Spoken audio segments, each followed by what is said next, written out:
Hi guys, what's going on? We're live.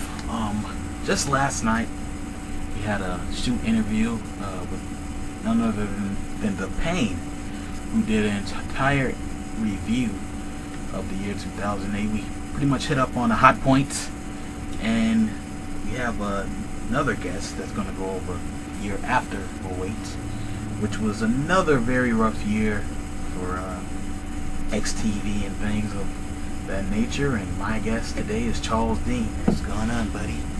Witnessed it all. But before we get into 2009, Dean, do you want to discuss what Pain had to say? Well, one thing I like about Pain is,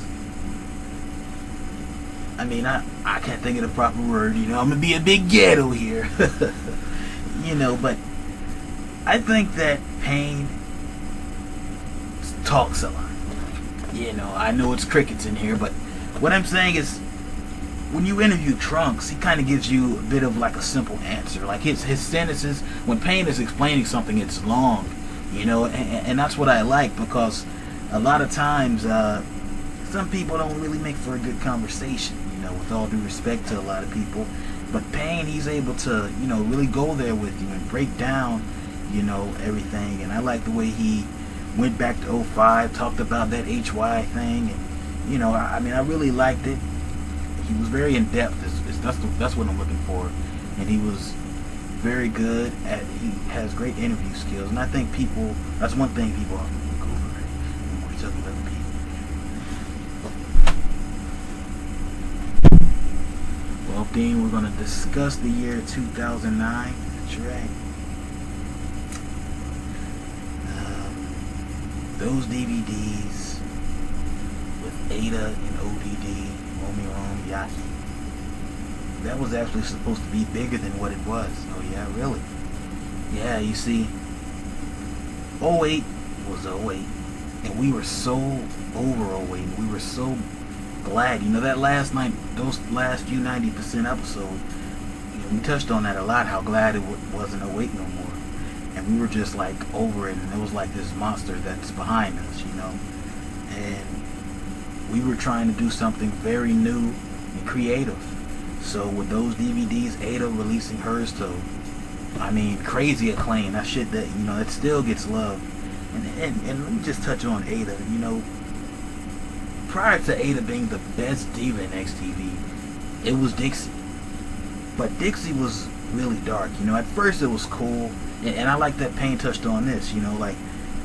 Some things in XTV, like, they were cool, like the dark shit going on. It was another side of XTV that was once lighthearted, and then Ada came through. She wasn't dark, she wasn't light. She had so much love and so much positive energy to her where it couldn't be ignored, no matter what side of the coin you were on. She had all this love, and I think that's what makes her one of the most special divas in XTV, because she's great, and that's all I want to say. I got a chance to meet her a few times, and that DVD was awesome because it showed you something about a show that everybody probably forgot about, and it just pretty much gave you the background on what was going on behind the set, Super Duper's involvement in that crazy sex tape, and it opened up our eyes to newer possibilities. We don't have to just upload it on YouTube, all the time. We can just put it on DVD, and it showed us another side. It's like XTV sometimes, it's almost like evolution. At first we're walking all hunchback and we don't know how to sit up right, but as time wears on, you see different things. It's like, oh, we can make DVDs. Why are we just limiting ourselves by doing this? We went from cassette tapes to the computer to DVD, and that's just a real important thing that, to focus on, because we didn't know anything. We just did this just to do it. Then we got serious about it, and we put it on YouTube, and it's on DVD. So you gotta thank Ada for that. And ODD, I know his wasn't as successful, but it still is very funny, and it's very interesting to see what was going on that time in XTV.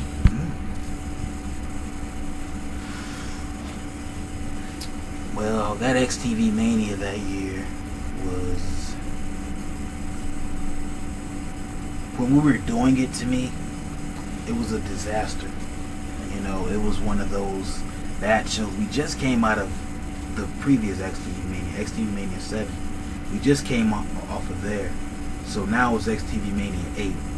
And like I said with the Ada DVD, we were trying new things and we were trying to be digital. We got the laptop computer, the camera of the laptop, put it to the screen of the video game, you know, and unfortunately the sound wasn't working properly, so there was no sound as XTV Mania except for commentary and, you know, different things going on backstage. And that was just real, you know, that was a bit of a letdown for the fans, I can understand, you know. But this XTV Mania, like I said, it was a disaster. Like, I didn't like a lot of things that were happening. I mean, the matches were good, and that doesn't take away from the action, but the quality of the video, the only thing that was really good was the sound. You know, everybody was looking forward to Bobby and Killer. That's when their feud was like boiling hot, you know, at its hottest stage. But when we watched it back, it was like, this is no disaster, this is awesome. You know, and now, 2013, we haven't watched it in a long time. We watched it again, and we're like, this is an amazing show, you know, and everybody really put on, you know, like everybody was shining, and it's just such an important stamp, an important sign, what's it called, a symbol of what was going on in 2009. You know, Killer, Taveri Howard, they were dominating the roster, and they were just really, you know, kicking ass. That's right, Charles Dean. FMK2D. Wow. This is when the digital thing started to work, you know, as far as XTV going to the computer. And this is why 09 is not a really good year in XTV. You know, we recorded so much onto the computer. Kind of like now, we don't record on any cassettes anymore at all. You know, and 09, we recorded mostly on a computer, and we rarely recorded on tapes. So it's like probably like 5 or 8 tapes that we have from 09 when we were doing XTV, because it was all uploaded onto the computer. And we had FMK2D. That was really big, and that was classic. Tales, actually, the first Tales was, you know, that got animated came out of that episode, you know, and it was just brilliant. I mean, there's not much to say about it, because we don't really have the audio, so some of the moments are kind of forgotten at this point, you know. But FMK2D, I remember Catman. I thought it was going to work. I really did. It's one of those things, you know, I mean, I'm not going to just sit here and just act like it wasn't going to work. It was something funny and unique for the time. And anytime you have something different from the norm, you know, a lot of times what's different is accepted. Well, you know, I mean, well, actually, I take that back. It's 50-50, because sometimes what's new is not always accepted, you know, and until later on we start listening to what it was providing us, and then we like, oh, you know, bring such and such back in XTV. But I think Catman was too different for that time period. You know, we had a rough roster. Everybody was just kind of negative. You know, there was a lot of negative things going on, and a lot of negative energy in the air in 2009. And with that being said, Catman can't laugh when he's just trying to promote positivity and all this, you know, even though he's pretty much the opposite of what he's proclaiming. He's hunching men in the ring and, you know, doing these other things in order for cat power or whatever he was. But Catman came, you know, I mean, it's a shame that it didn't work. But you can see why, you know, it was so gay, and XTV pretty much, yeah, you know, we admit it, we're homophobic, you know, when it comes to really gay shit. You know, and it was just extra gay. You know, it's this guy in a cat suit acting like a woman, you know, and it's just, it's too strange. As for the animated series, that's something, you know, on paper it sounds like a great idea, because never has there been some kind of XTV comic book character type of thing. And that's what it was supposed to be. It was supposed to be like a book, except we were going to talk. It's going to be like an audio comic book that we were going to upload on YouTube. But it was just so, the first episode, that's why it's still up there. It got a lot of attention. And a lot of people actually in XTV, a lot of people liked it, and it was funny. But when he brought the Angry Video Game Nerd, that episode had no purpose. And then part 3, it got Batman, the Jokers, and all this. It just it didn't become its own thing. It was borrowing too much from other things that already had their, heyday. It borrowed from Batman, The Dark Knight. It borrowed from all the Jokers from all the Batman series, and you got all these things that are already popular and already on this level, and you're trying to get to this level. It's not going to work. It's kind of like when that one-man rock band in WWE was fighting like all those legends. You're not going to be a legend by fighting other legends. You're going to be a legend by what you do, and I think that's what happened with that series. It could have been great because the first episode that worked, but because it was his own thing, it was very original, and if they would have followed that original format and didn't get lost in the shuffle, hey man, it really could have been something real special. The best being voted worst of '09. That's his second year he was voted as the worst in XTV. It's like what Payne was saying, man. It's just very upsetting, when you got such a talented guy. Just being, his talents are pretty.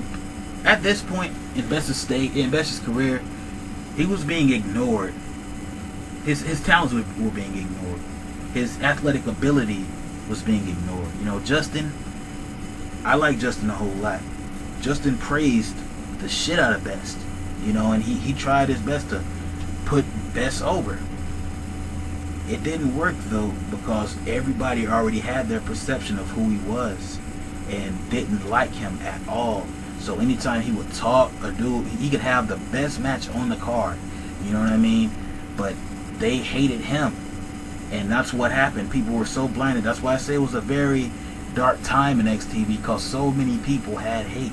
And it just took a while for XTV to realize, like, okay, this dark shit's cool, but it's taking over the ability to accept new things, and we're just staying in this same bubble. We're not growing out of it. We're just staying in this same thing, and that's just one of those. That's a perfect example. That's just going out there, fighting his heart out, wrestling his heart out, doing everything, and people aren't accepting it just because whatever, he probably said the N-word a few times, offended some people, or beat up on Bobby, the star and everything. But overall, it's just upsetting that people were getting blinded by something stupid. He's a great athlete. Focus on that. Fuck that. DT. Wow. 09 is not even 4 years ago yet. It's 4 years ago. It's about to be 5. Excuse me. Which means DT will be here for 5 years. And it seems as though people aren't into his character anymore. One thing I noticed about DT is when Gucci Mane, the rapper Gucci, never heard of him. Yeah. Gucci Mane, I compare those two, because at one point DT was inspired by Gucci Mane kind of music. So he rapped like Gucci, he talked like him at times, He didn't do the burr or none of that. But that's who DT was always kind of like, except he was more of a, lame kind of character. Like that's what he portrayed. And it was accepted and it was funny to a lot of people later on. But at first, it was just a person that just popped up and he got on a lot of people's nerves. But you see, one thing I always admired about DT is he kept coming. He kept going and kept going, and no matter what people said, he did what he did. And I think that's why the fans started liking him. It's because you can't help but acknowledge the fact that somebody's here all the time, no matter all the hate. It's the same thing with John Cena. a lot of people might hate this guy, and he might be the worst ever, but he really shows up all the time. You have to give him credit for that. You know, and I know people are like, oh yeah, because he's doing his job. It's like, dude, somebody who sucks does not do the same tiring job for all these years. You know what I mean? Like, go out there, bust your ass, and get fucked up, get concussions, you know, injuries and stuff like that. Nobody that sucks can last that long in the business. You know, that's for John Cena, and the same thing goes for DT. You know, because that's another person people call lame and all this nowadays.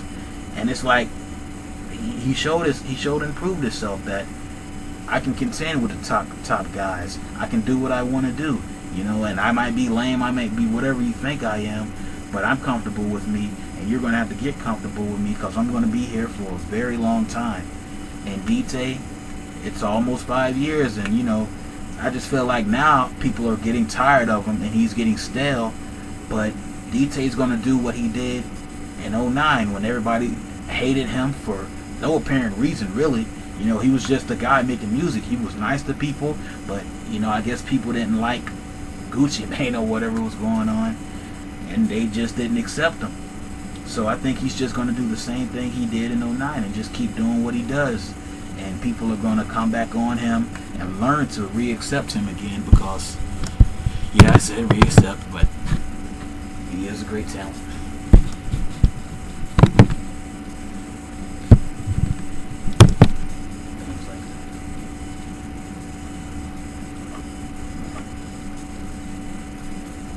Oh man,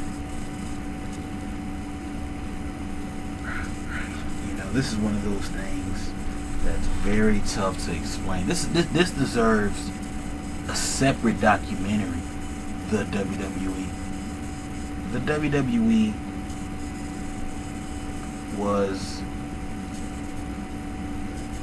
one of the best organizations that's existed, and, you know, aside from XTV, right next to it. And this is why.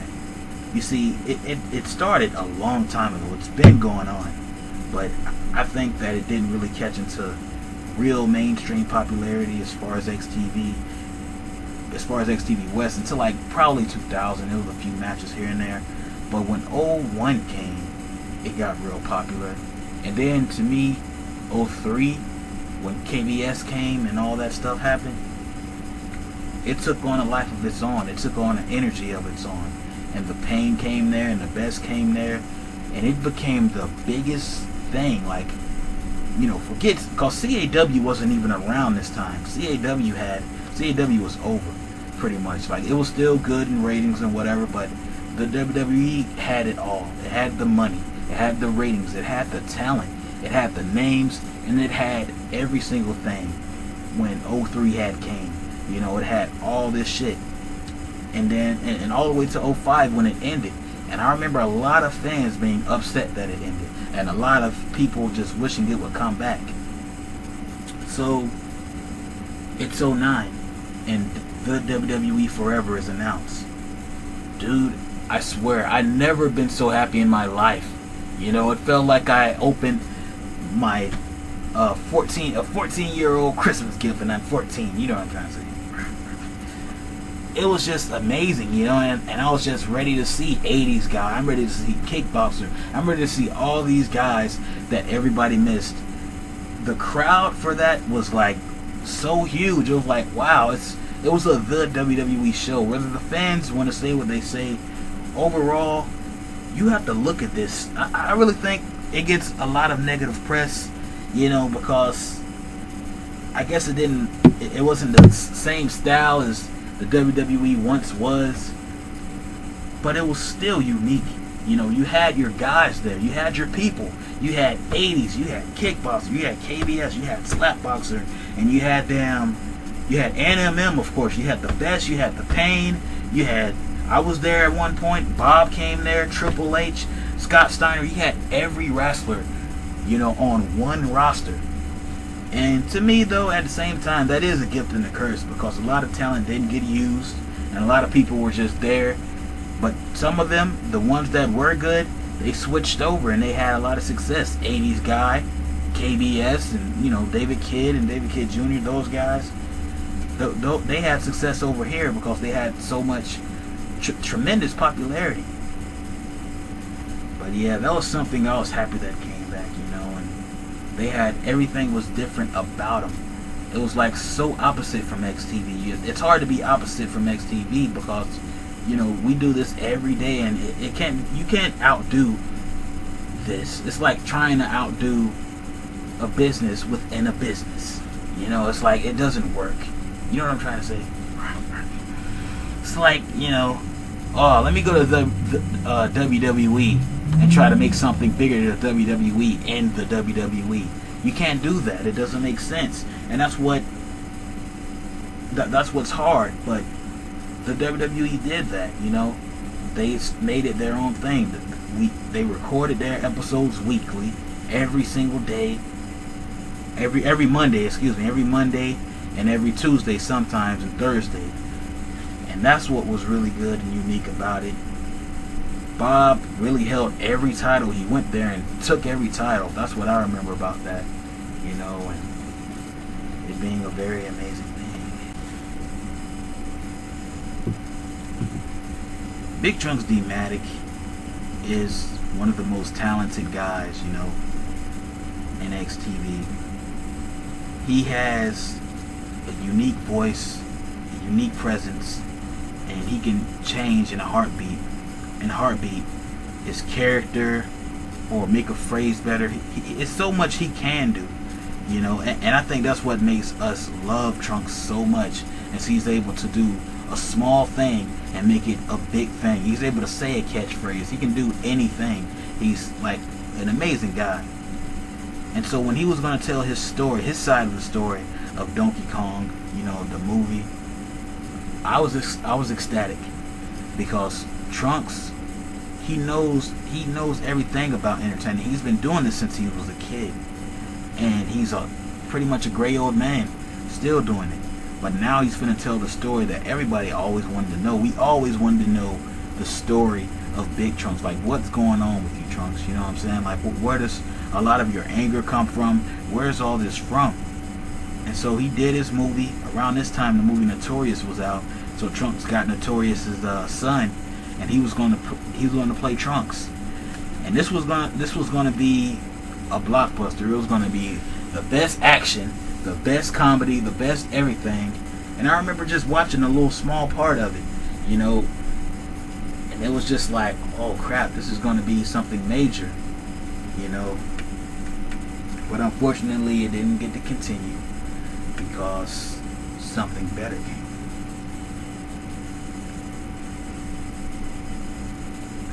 Watching Payne shoot interview yesterday made me realize a whole bunch of things, you know. That The Cosby Show is one of the greatest recordings, you know, we ever did. It's one of the greatest. It's true. But he said it's of all time, you know. And let me tell you about what of all time means. That means, this is my definition. You know, it might be wrong, or it might not agree with your definition of all time. Of all time means no matter what comes after this, what came before this, it's better than that. That's what of all time means, you know. And I strongly disagree with that. It's a brilliant recording. It's one of the best. Killer, being funny as ever. But Do the Right Thing is not only the greatest audio, it's the greatest animation, it's the greatest XTV roster onto one project. That's, to me, is the greatest. It did something that we're still trying to compete with. Dude, we've dropped things like Jungle Fever, you know, it's not finished yet. We've dropped The Cosby Show, we've dropped all these projects, but think about it. We didn't take projects that seriously. You know, 006 with the dogs, that was the first ever animated thing. And it was very funny, but it was just pretty much for us. You know, a lot of people probably don't get it. That's because it's for us. You know, we get it. Catman was just for fun. Tails, was just for fun. The first Tales, that was just for fun. You know, same thing with the Ada Project. But Do the Right Thing made us take this seriously. It made us say, dude, we have to do this because it's too funny. The intro with Yosi, that's what everybody's going to always talk about, how it's so identical to what Rosie Perez did in her dance sequence. You know, it's one of those moments that everybody talks about. You know this is magic when you're watching that scene the 5th or 6th or 8th, 10th time, and you're having newfound laughter. Laughter you didn't know you had. Laughter you didn't know you could have. And, I mean, it was just so well done where it was like, no, you can't end it there. It can't just be the intro. It has to be the whole entire movie.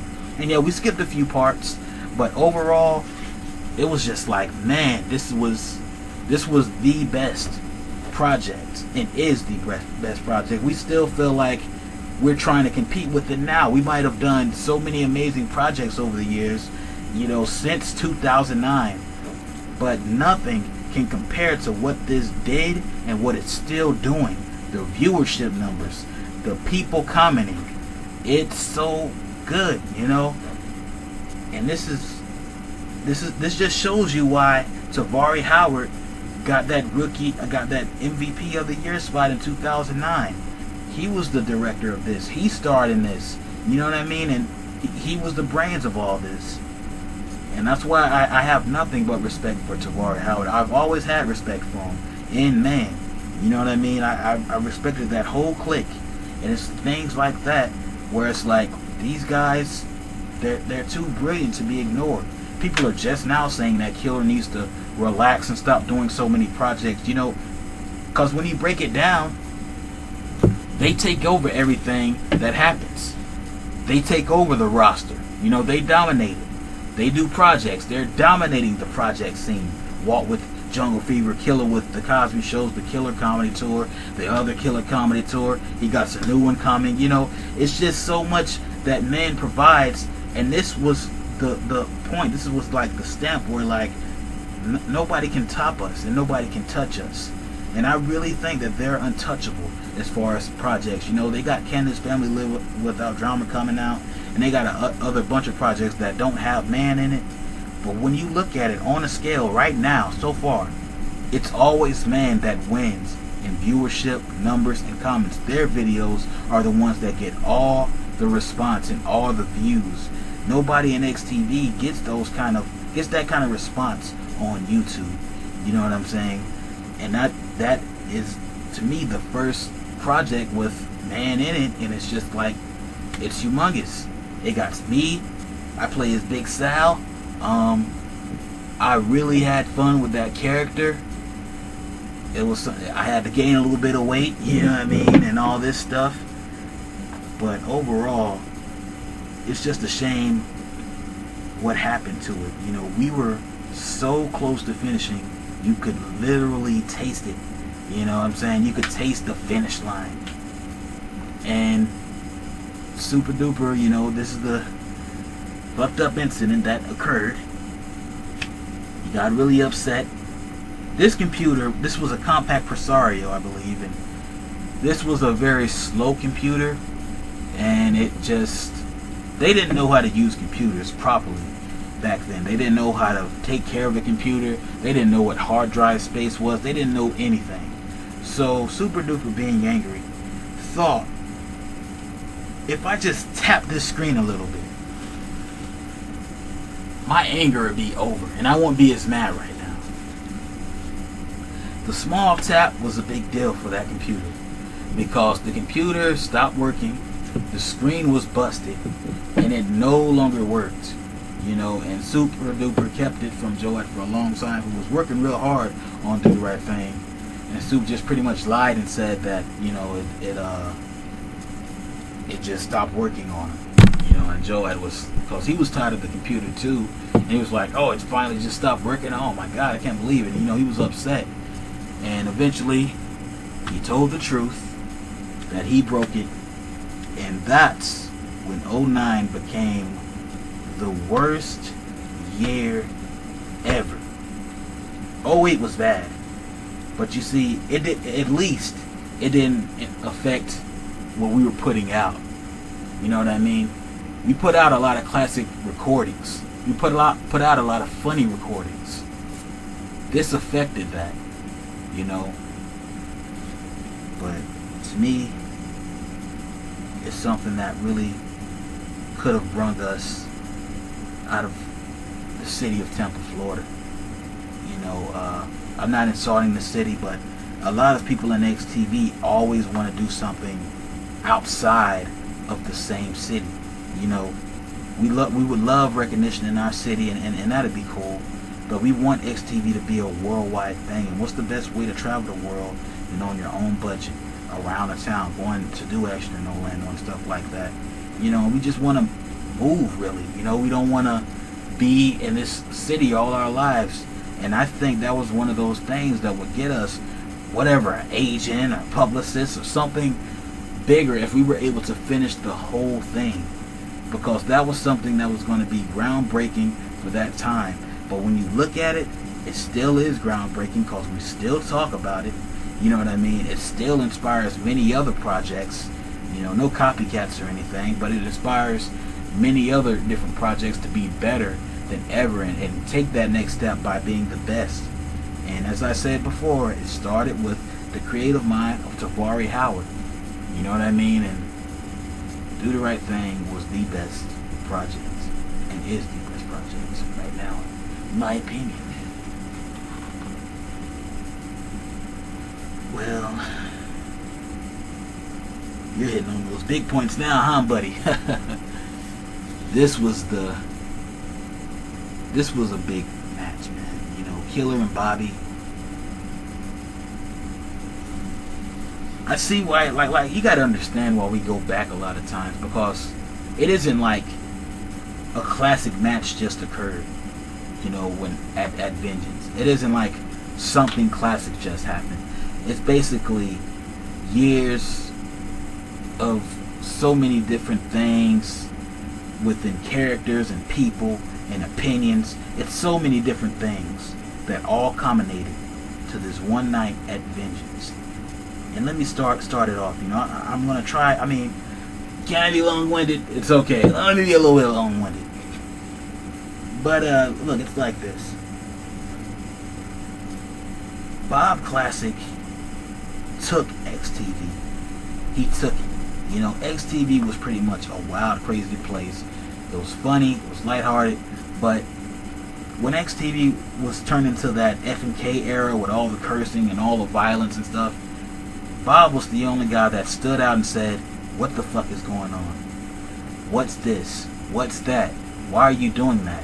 Who is this?" He was the one that made us take another look at ourselves and say, why are we doing that? You know? And people challenged him on that a lot of times. They're like, "Why are you asking me why I'm doing this? You're trying to say I'm crazy?" He said, "I'm not saying you're crazy, but I'm just asking why you're doing that." You know? And it will be different things like that. And he just took XTV because of his big mouth and the fact that he wasn't afraid to say you're crazy. He didn't care how big you were, how small you were. He had a big mouth. You know what I'm saying? He says I'm one of his favorite athletes. Bob's one of my favorite athletes and characters based off of that. You know, alone, the fact that you're able to talk to anybody any kind of way and not care about the repercussions of what happens. You know, that's what 90 calls, that's that real shit. That's what 90 says. Like, you don't care who you are or what you are. I'm going to tell you how I feel. And I don't care how you feel about me, because this is who I am at the end of the day. And stuff like that started early with Bob. And he got on for that because people were like, okay, you know, what would you do on top? He became a great fucking athlete. Held down the title for a good little while. You know what I mean? Held multiple belts for a good little while. He took XTV and made us say, wow, this is, you know, when you look at 05, you don't say the MVP of 05 was Bob Classic. When you look at 06, you don't say the MVP of 06 was Bob. You just know that Bob is the king of pretty much both of those years. You know, he won it. You know what I'm saying? He always did his thing. And like, that's what made him one of the greatest. But at the top, he had a big mouth, and he always had a big mouth. It's not that he got at the top and he just started, smelling his own shit. Well, actually, I will say he did. Yeah, he did. And he even admitted to that. Just kind of like, it's cool to say what you want to say, but at times, he was the first person that wouldn't give people a chance based off of their look. Pain, I remember when he wore those crazy boxers. And Bob's like, why are you wearing that? And it was just like, based off of what he said, Pain couldn't go out there and fight. Just because Bob says, you suck, look at you, look at yourself, look at that. And he never gave no one a chance. And he had this big ego on him. And that's cool, but it's like pretty much just putting down anybody that doesn't think like you, doesn't dress like you, and that's what it kind of became after a while. And it was like, it got on a lot of people's nerves. And I'll be the first to tell you that it got on my nerves and Bess's nerves, and we would go out there to try to confront him about it, and he'll kick our asses. We'll have matches. He'll ankle lock me for a long time. He'll KO me and all this stuff. Same thing he did it to Bess. He did it to Pain. He did it to anybody that wanted to confront him on that. And then comes the Killer, who's been here all these years, seen this all these years, and Bob's like, I respect the Killer. Killer goes out there. This is '07. He goes out there and beats Bob's ass. And Bob's like, you suck. And Killer's like, okay, whatever. What Bob had was pointing at people. What Killer had was accepting himself for who he is and not caring what other people thought. And I'm a grown man, so for a little kid to make me realize, hey, he's right, it's not about what this asshole thinks, it's about what I think. And that's why we were like, wait a minute, Killer can contend with Bobby? And Killer would beat Bobby so much and all the time. And then it's like, okay, it's XTV Vengeance, an Iron Man match with the best guy from the West Coast and the best guy from the East Coast. Let's get it on for 60 minutes. Wow. We got clips of it uploaded to YouTube in a Vengeance highlight video. That pay-per-view was brilliant, but that match was so great. There was no downtime in that match. Bob and Killer were fighting. They were bleeding. Killer was not running often in that match, I remember. He was just fighting his ass off. And that match made us realize Killer is better than Bobby. You know what I mean? Bob's good. Like I said, he's one of my favorites of all time. But Killer, he is. You can see it. With the comedy stuff, with the basketball stuff, in the ring with you, he's always winning. He's won multiple belts. He's just better. That's the only guy I don't think Bob can contend with. He has beaten Killer. I'm not going to sit here and shit on Bob and say, oh, he's never beaten him. He's beaten him. I remember he beat him in this cage match, in like '06. But overall, Killer has won so many times up against this guy, where when he's saying, oh, look at you, Killer, you look like this, you dress like that, and Killer's like, so, you can't beat me. That's all he has to say. And when you got a guy like that, he's going to win all the time. Because he has the confidence and he has everything. You know what I'm saying? He's not ashamed of himself, of how he looks or how he acts or what he does. And that's why I think that match is golden. But Killer proved to everybody, this is my ring.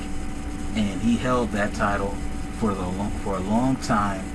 And that, to me, is one of the greatest matches in XTV. 90% last episode, well, what was supposed to be. 90 had so many fans after 08, you know what I mean, from every single place. And first of all, in 07, he had all his episodes, and those are super classic. 08 was ultra classic. So he got so many fans because we watched him come up. He's a funny ass guy on that show. He's done funny things. I just thought of one right now. I'm not going to say it because it's probably not going to be as funny to other people, but he's said things, he's done things on that show that you can't help but look at. You know what I mean?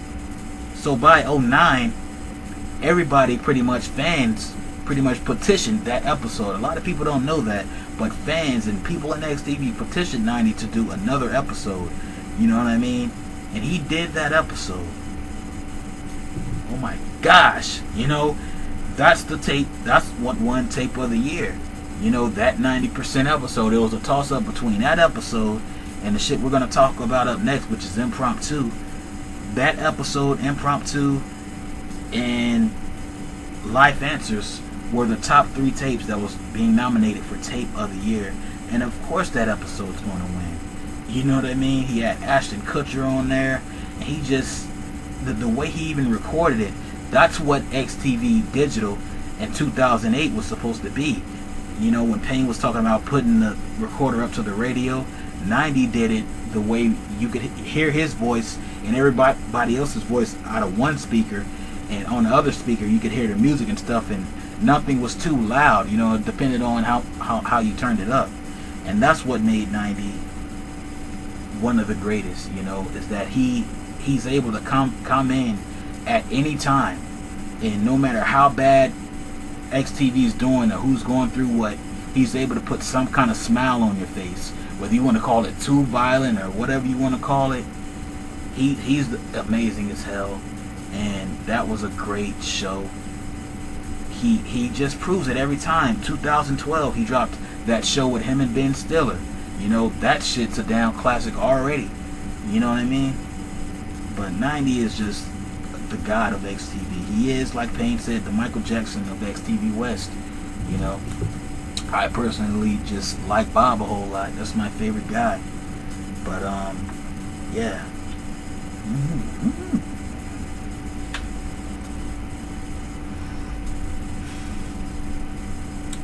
Impromptu was another tape.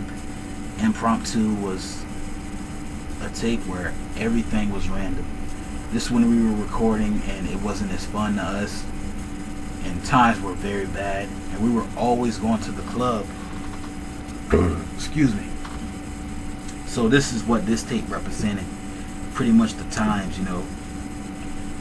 Payne being one of those bums outside, and you had Wells, you had Dixie and Todd going through what they were going through. It was pretty much just a sign of the times, and I think that's probably why I was nominated for Tape of the Year, because that's what we were liking at that time. You know, we look back at it now, even though it's popped and stuff. I don't think it would hold up, you know, as it did back then, because it was just capturing how we're feeling right now in 2009. You know what I'm saying? Fuck! You okay, Dean? I'm good. Be right back. I don't really know how well you can hear me now, but yeah, you know, where were we? Impromptu or something? Impromptu was a great tape. You know, it just captured the time, and it was just basically that thing, you know, where we go back, and if you want to know what was happening in 09, we were going out to the club a lot. You know what I mean? And basically just chilling, you know, doing what normal 20-year-olds do, I guess you could say. And that's just what 2009 was. It was 20-year-olds dating the life of a 20-year-old in Impromptu. As for Life Answers, that was Killer's show, killing it, you know, but you know, that was very fucking dark. You know, he gets the kids, beat them up at his house in order to teach them, you know, this is what abuse is and all this stuff. You know, Killers has very harsh lessons, and that's just very, very harsh, you know, onto another level. And it's just that sick shit, you know what I mean? But that's one of those ones, if you like the dark shit in XTV, that's something you will definitely love. It's very dark, you know what I mean? And it's just, wow. So, yeah.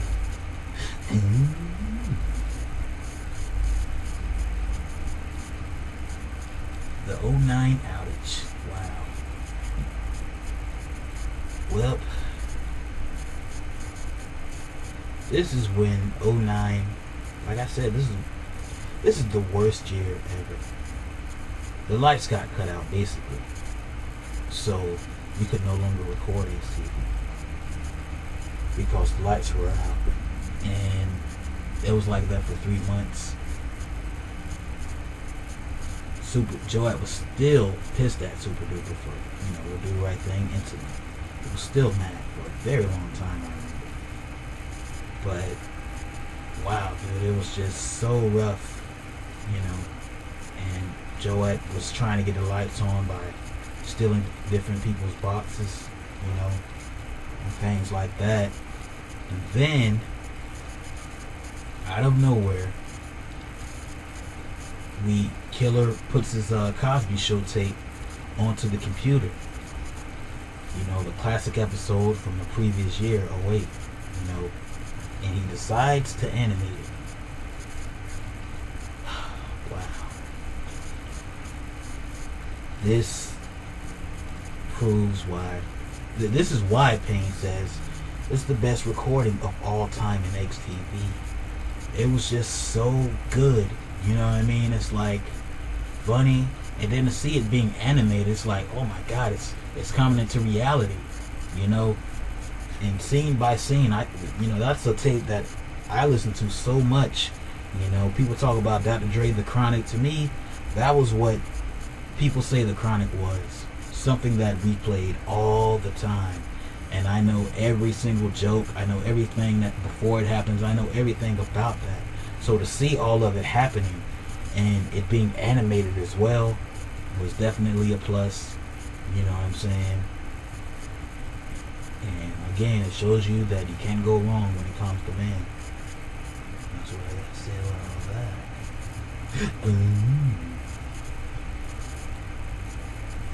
My overall view of 09. You see, it's not as in depth. This 09 is not as in depth as 08 due to these reasons. It wasn't a very good year, and a lot of XTV wasn't coming out. Unlike 08 and 2007. Those 2 years, a lot of material came out, even though we were dry in 08 or something like that, or we felt that way. A lot of good stuff actually came out. In 07, wow, that year alone, that's the golden year in XTV. That's a year we can't even try to talk about, because of everything that happened. But to me, 09, if 07 is the golden year, 09 is I don't even want to give it a bronze. It's just the worst year ever. It's the brick year. And I mean, I don't really know nothing good from 09 except Do the Right Thing, and that got broken. You know what I mean? The Cosby Show is probably the only good thing that we have to see in some of the Do the Right Thing that's uploaded. And that 90% episode, of course, which I'm going to listen to right after this recording. So, 09, fuck it. Legends of WrestleMania. Great concept, but not a great game, and that's why it didn't last real long. We tried our hardest to make it become XTV.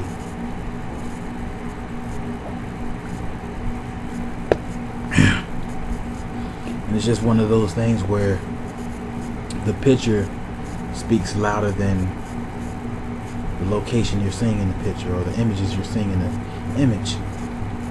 And that's just basically what it is. It had great graphics, it looked real good, but once you got to play it, it wasn't very fun and it wasn't real good, And that's what happened to Legends of WrestleMania. It's actually what it's called, I'm sorry. And we got footage of us playing it the very, very last time before we sold it. But we have no idea what the fuck the footage is, as usual, But overall, it's a very great, tape. Again, a sign of the times and what was happening that year. Killer coming out there sad because he was depressed about a lot of things in his life. And yeah, It's not very remembered, but it did happen.